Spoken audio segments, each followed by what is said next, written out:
નમસ્કાર દર્શક મિત્રો, એસડી ન્યૂઝ ગુજરાતી ચેનલ પર આપનું સ્વાગત છે અને હું આપની સાથે વૈશાલી પુવારુ કરીશું નજર આજના સમાચાર પર અંકલેશ્વરથી।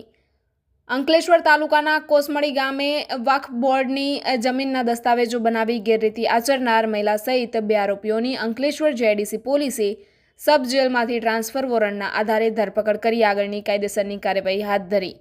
ઓલપાડના સોસક ગામના પાદરફળિયામાં રહેતા પ્રકાશ ભીખુભાઈ પટેલ અંકલેશ્વર તાલુકા સેવા સદનમાં આવેલ સબ રજિસ્ટ્રાર કચેરીમાં સબ રજિસ્ટ્રાર તરીકે ફરજ બજાવે છે। તેઓની કચેરીમાં ગત તારીખ 9/2/2023ના રોજ કોસમડી ગામની સીમમાં આવેલ ખાતા નંબર 378 બ્લોક સર્વે નંબર 809 વાળી મિલકત અંગેનો ભાડાપટ્ટાનો કરાર લઈને કોસમડી મસ્જિદ મદ્રેસાના ટ્રસ્ટી યાકુબ યુસુફ નાંદલા અને ભાડે લેનાર ધાર્મિક રમેશ ગોધાણી આવ્યા હતા, જેઓએ ગુજરાત વક્ફ બોર્ડના પરવાનગીનો ખોટો પત્ર રજૂ કર્યો હોવાનું સબ રજિસ્ટ્રાર પ્રકાશ પટેલના ધ્યાન પર આવતા તેઓએ ટ્રસ્ટી યાકુબ યુસુફ નાંદલા વિરુદ્ધ જીઆઈડીસી પોલીસ મથક ખાતે ફરિયાદ નોંધાવી હતી।